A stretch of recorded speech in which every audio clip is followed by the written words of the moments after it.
last week, as far as teasers, there weren't many options. We didn't spend a lot of time talking about it because the only one that really made a lot of sense was Seattle, and then they end up winning outright in that spot. Sam, that's not the case this week. We've got 16 games, and I think we could have a decent conversation about half the board where you might want to consider teasing them. So we're not going to talk about the Rams, right? That's second highest total of the week. We're in on San Francisco for many reasons. We can go right to Sunday for the rest of this card. Is there one or two games, two teams that really stands out as a teaser you like? Well, to be fair, if you like the Rams, 8.5 is a pretty decent teaser. And It's hard to envision that offense losing by 10 or more. Well, game probably doesn't land 9, knock on wood. So you're out to 10 essentially on the teaser. If you go from 2.5 to 8.5, they're gonna have to lose by 10. I don't know. As somebody who likes the Niners and bet minus 130 money line, I don't expect a big win. I don't expect a double-digit win. So if you like the Rams and you want to tease it, do your thing. My favorite ones on Sunday are Washington, 7.5 to 1.5. Not a big tease down guy. I'm more of a tease up guy, as you know. Dallas to 8.5 against Carolina. And then Seattle to 8.5 against Green Bay Sunday night. Those are my three favorites right now. Ooh, Dallas to 8.5. I find that interesting because you like Carolina to win. It's kind of like the scenario with what you're talking about with tonight's game. You like Carolina to win, the short favorite, but as far as getting it up to 8.5, that's something that you're willing to do. You're just betting against the Carolina Panthers winning by double digits. I also think Seattle at home in that building, they tend to put up a lot of fights there. I don't know that I'm going to bet them plus 2.5. I actually just got the list of games from our guy in Vegas who's very good at NFL and loves the dogs. Let me read you the dogs he's on this week. Seahawks, Buccaneers, Steelers, Patriots. Yes. Those are his 4. You were on the Patriots yesterday, at least talking about it, speaking it into existence. Those are his 4 dogs this week. Seahawks, Bucks, Patriots, and Steelers. He also likes the Texans, but they are a short home favorite. He's very good. He bets 80% dogs, if not more, every week. And he's done it for 20 years. And those are his 4. And Seattle, I saw Seattle on his list this morning. And I thought that's a good dog for sure. Even better in a teaser. Through 3, 6, 7, and 8, up to 8.5. There's none of those where I'd say I'm on the other side. None. So I understand what he's thinking. That Arizona numbers come down this week against New England, and I think it's justified, that move. That still doesn't make sense to me. We know New England's bad, but yeah, Arizona, the way Kyler's going right now, it is not looking good at this point in the season. All right, so you said Washington is one of your favorite teasers. I would agree with that. I would put them on the short list, taking them down inside of a field goal, total of 43. We don't know the Saints quarterback. I don't care, especially with this total of 43. So like the Commanders there, you've got to just remember where we were going into the bye for Washington. Jaden Daniels starting to use his legs, looking a lot healthier. So maybe those ribs are just fine now. Maybe we're at the 100% after sitting for a couple of weeks. So I think that's the kind of performance. And him in the dome on that turf, oh, man. Yeah, I could see the Commanders having a very good day at the Saints. So I like them. Did you say Tampa or no? Mike is on Tampa. I'm not on Tampa. He likes Tampa plus 3. Yes.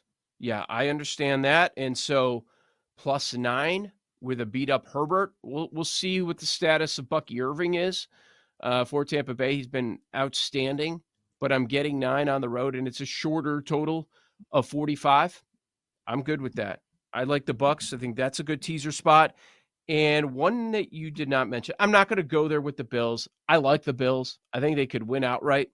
But as far as the teaser, I usually don't get involved in teasers totals in the 50s. Just who knows what's going to happen. I'm thinking Dolphins. The Dolphins offense looks back to where we were a year ago. And this past weekend, we saw Tyreek and Waddle get all the looks. They're finally starting to push the ball down the field instead of just A-Chain and Jonnu Smith with his extremely short depth of target.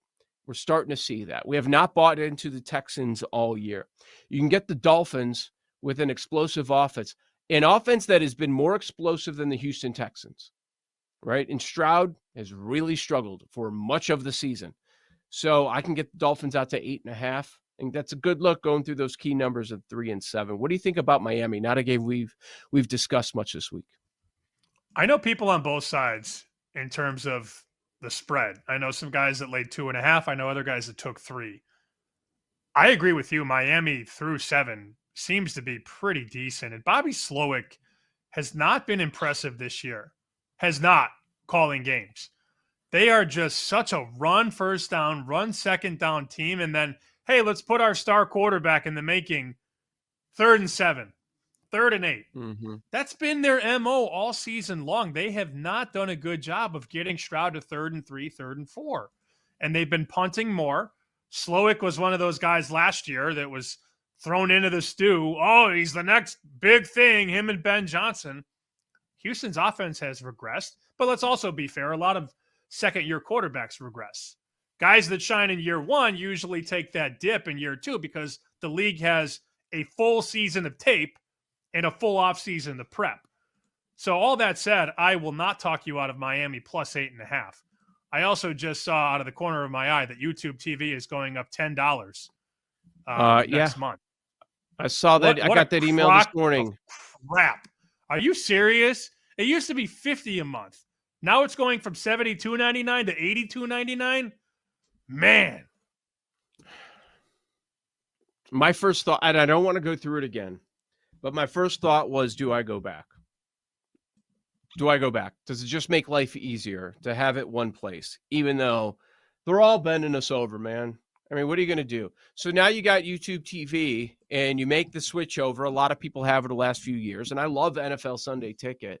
Love it with the quad box and, all the different options. I can watch whatever the hell I want, what I have bets on.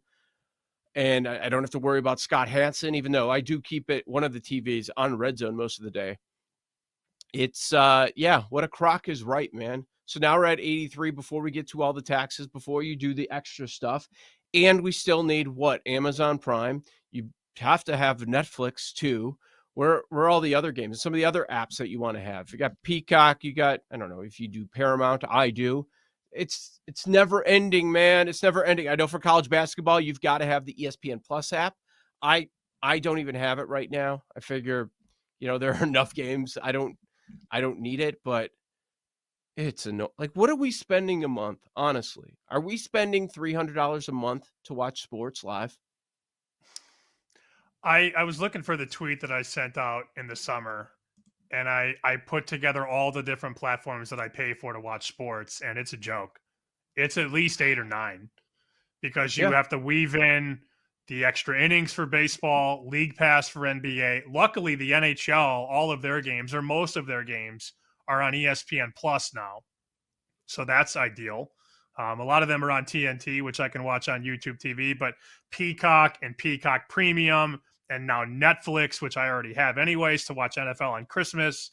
And it's getting crazy, man. It is. And people that are cutting the cord on television are basically ending up paying the same amount for all these different things like Netflix and Hulu and Amazon Prime and HBO Max. You get over 100 no matter what you do. You do. I mean, YouTube TV goes from $72.99. 200. Well, you get minimum. Let's say you do YouTube TV, HBO Max, Netflix right now. That's right around 100. It is because that's $72.99 plus the $14.99 plus $10 or $12. You're at 100. But if you want anything else, you're over 100. Okay, Thursday Night Football. I want to watch Thursday Night Football, so you've got to add Prime, right? Is that? But if you have, I forget how Prime works. I mean, I've lost track. Do you get it if you're an Amazon customer, which everyone is, or do they charge monthly? I forget. I've just lost track. I have Amazon Prime. I pay every year. I believe it's $99 a year. Okay. But that's So I for have that goods too. and services. That's for, shipping Yes. and all that stuff and getting goods and ordering stuff on Amazon like we all do. So Yeah. my Prime is already woven into a different pot. But yeah, man, it's ridiculous. And I know there are going to be I some got people that Disney. say, get the, yeah, oh, you get Disney. Well, for your kids. Yeah. Jake is saying Reddit streams forever. I'm not, I understand it. I'm not putting a Reddit stream on my TV. I'm just not. I'm not, it's too many steps. Yeah. Like we're willing to pay. Can you make it convenient for us? We're at that stage in our life, right? And yeah, Hulu. I'm looking Apple. Oh my God. Apple, We're I forgot back to about where we Apple. were. Yeah. You have Apple Well, then too? You have Peacock? Peacock did that thing where Now that I gets had worse. Peacock, and then I needed Peacock Premium to watch Illinois Purdue last March. Not just Peacock, What does that Peacock mean? Premium. I don't even know. I got Paramount too. I don't even remember if they have sports. I think they do. They've got other stuff. It's out of control, and we're powerless in this, especially as sports fans. Like I talk to some people that are non-sports fans, and I'm kind of jealous. Like, you have all that? Why? For sports mostly. That's the answer most of the time. Most Americans can just do whatever they want if they don't have to see sports like we have to.